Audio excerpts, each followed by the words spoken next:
mostly countries are committed to wars they fight and are equivocal about ones which they observe, as a general proposition. Yeah. So I can think of a lot of wars close to us where the rest of the world is quite equivocal. In this particular case, here's the challenge. You have, for the sake of simplicity, 4 parties, which is US, Israel, Iran. I'm using the Gulf as a part, though I accept they have a very differentiated position. And we have extremely good, extremely strong relations with all of them. So when you have then that situation, clearly your response... So to clarify, that includes Iran. You regard yourself as having good, strong relations with Iran? No, yes, we have good relations, very substantial relations with Iran. Yeah. Now, I'm not saying the same. I'm not saying the 4 relationships are of the same quality. I mean, for example, clearly where the Gulf is concerned, we have 10 million Indians living in the Gulf. The largest number of Indian nationals who live outside India are actually in the UAE. Right.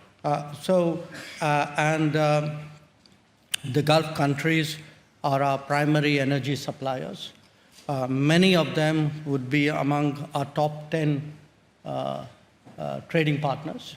I mean, if I use UAE as an example, you have a big community, huge trade,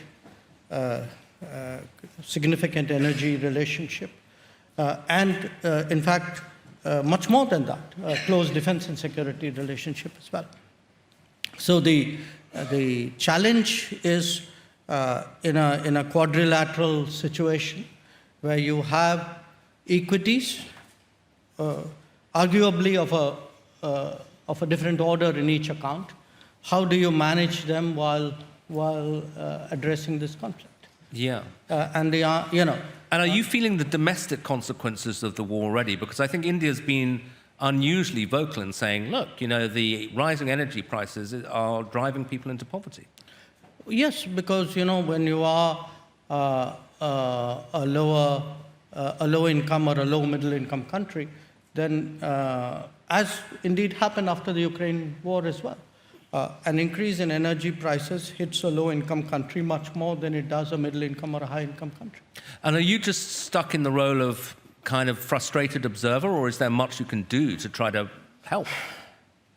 Well, I think at this time, much of the world is stuck in the position of a frustrated observer.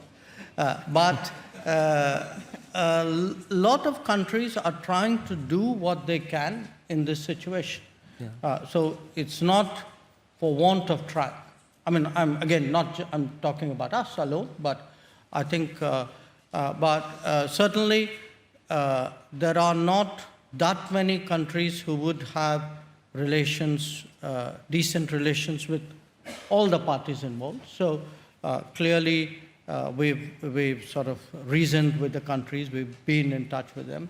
We hope very much that the US-Iran negotiation leads to an early outcome. Yeah. And the continuation of the fighting is creating problems. Yeah, and we're in Finland, so I have to obviously ask you about the Russia-Ukraine war. I think in Europe there was a feeling that India adopted what we would regard as a kind of moral equivalence between the two sides, that you were saying, well, it's a big shame, but maybe they should stop, but you were too sympathetic towards Russia, too willing to buy oil from Russia.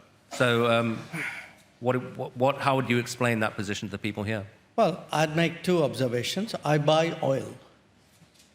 I buy oil based on cost and availability. So at that point of time, much of the oil available on the market was Russian, because Europeans were essentially buying up the Middle East oil, which was our traditional supply. So circumstances pushed us in a certain direction. But since you spoke about moral ambiguity, I would say this, no European country has been attacked with Indian weapons.